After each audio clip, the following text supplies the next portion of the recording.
Peter, let's start with New Zealand. You said something about traveling in helicopter over New Zealand and giving you a new perspective on it. Can you comment on that? Well, I mean, even just traveling in a helicopter is a novelty because not many of us ever do it in our normal lives. I mean, I'd never traveled in helicopters before. The first time in my life was on the Lord of the Rings when we were doing some location scouting, and then I suddenly found myself, flying all over New Zealand in a helicopter, 7 or 8 hours a day, like long hours inside a helicopter, but being able to land anywhere you wanted to land. Just say, oh, let's land there, and these were remote places, and it was just I had never seen New Zealand in the way that I saw it on these movies. It was my chance to learn about my own country. How do you feel that the country itself, New Zealand itself, shaped the movies in a way?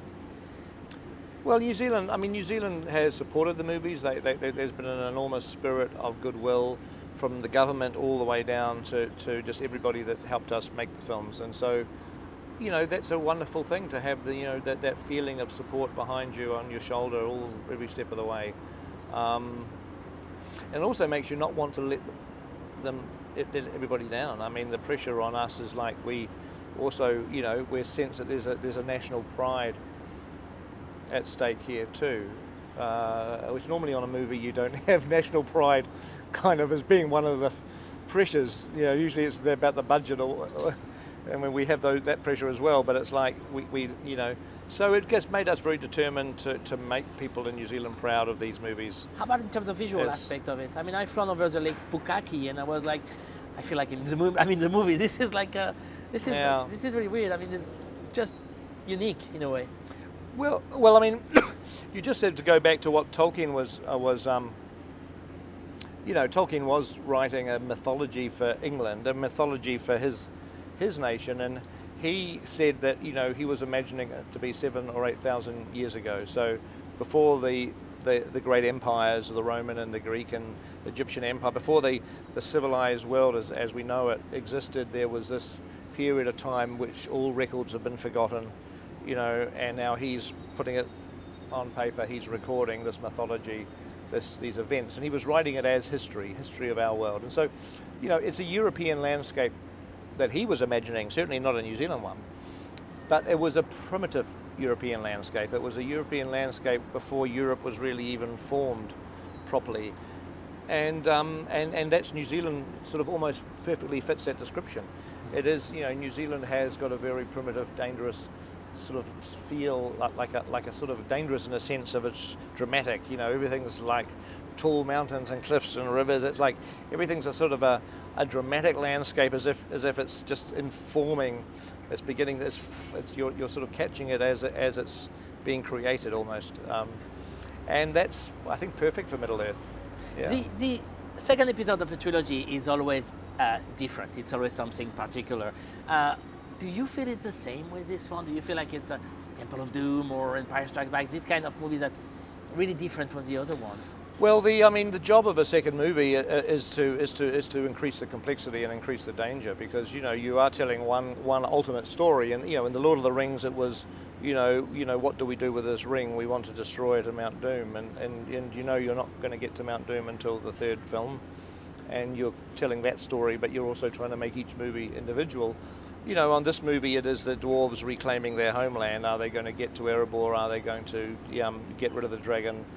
And also in this story, you've got the issue that there is a lot of gold in the mountain, and that is one of the interesting themes that we start to introduce in the second movie, this movie, and it becomes part of the the driving force of the third movie is that you're not going to be able to just take over your homeland again. Not if you're sitting on all that gold. There's a lot of people who have an interest in that wealth that's under that mountain, and with only 13 dwarves left to protect it, that is a problem that they have.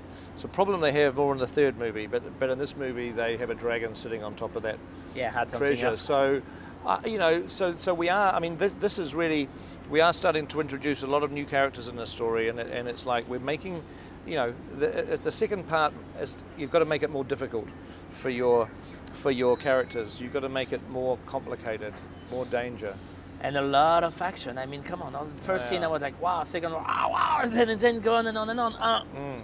Did you want that? Did you want this escalation in action? Did you want this one to be more like the more actioner of them all? Well, you want to put your foot down. You're planting your foot on the accelerator, and you just want to get on with it. I mean, because there is a story that's being told over 3 movies, and there's a shape to it. And this first movie, in a sense, is the beginnings and the setting out. This movie is just like warm. It's the complication, and the third movie is the climax. So it's like three acts. The first movie was a setup, that was last year. This is now the added complication, and it's the added development and the increase in pace that ultimately will climax in what we see next year. But it's like, I said that's the fun thing. You don't have to start the movie. You don't have to start the story again. You can just drop straight into it. Because we're assuming everybody's seen the first movie, and just bang, just landing straight into where we left off, and putting the foot down and carrying on.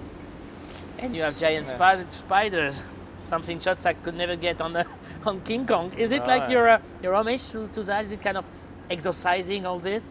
Well, I mean, the giant spiders are in the book. They're in the book. That's true. They're in the book, but it's but I also hate spiders, so it's I always have a lot of fun. We had Shelob, the giant spider, in The Return of the King, and look, they're I mean, spiders are horrible, and when you get them bloody the size of a cow, or whatever, however big they are, bloody way too big.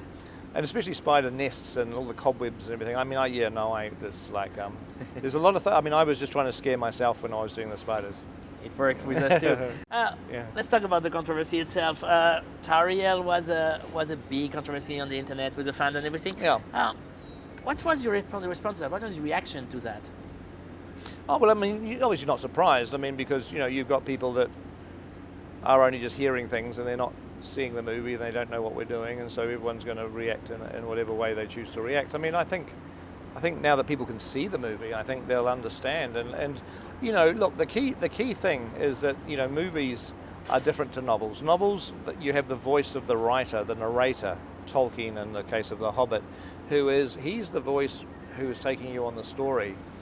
I mean, in the movie version, you don't have me. I don't talk. Well, apart from the commentary track on the DVD. But I mean, I don't talk. I'm not the narrator. The filmmaker is not the narrator in the way the author of a book is. So your characters, cinema is all, the story is told through the voice of the people. It's told through character.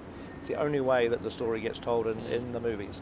And so we need characters, and we need characters outside of the 13 dwarves, a hobbit and a wizard, to tell the story. And the elves, the elvish kingdom in the book is very memorable, but Tolkien doesn't even name the king of the elves. He's called the Elf King, and later in the Lord of the Rings we learn he's Thandril. We learn that he had a son, Legolas. We learn these things later on, and we thought, well, we know that now.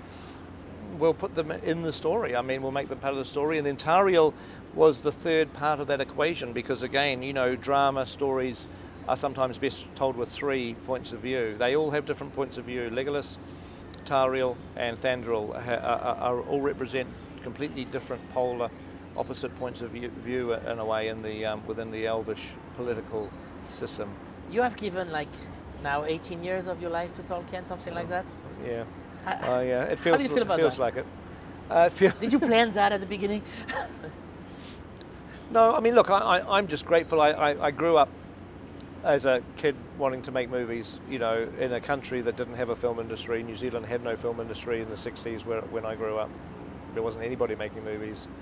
And so I had this kind of crazy dream, a love of film, and particularly fantastic films, fantasy. I loved King Kong and Ray Harryhausen and things. That was my childhood, and so, having ended up being a guy who is able to adapt these wonderful stories and make them in New Zealand, and just do what I dreamt of doing when I was a kid. I mean, look, however hard I find it, and there are days that are very stressful and days that are, it's like you are feeling very pressured. Hey, I'm the 7-year-old who got to fulfill his dream. I mean, how lucky can I?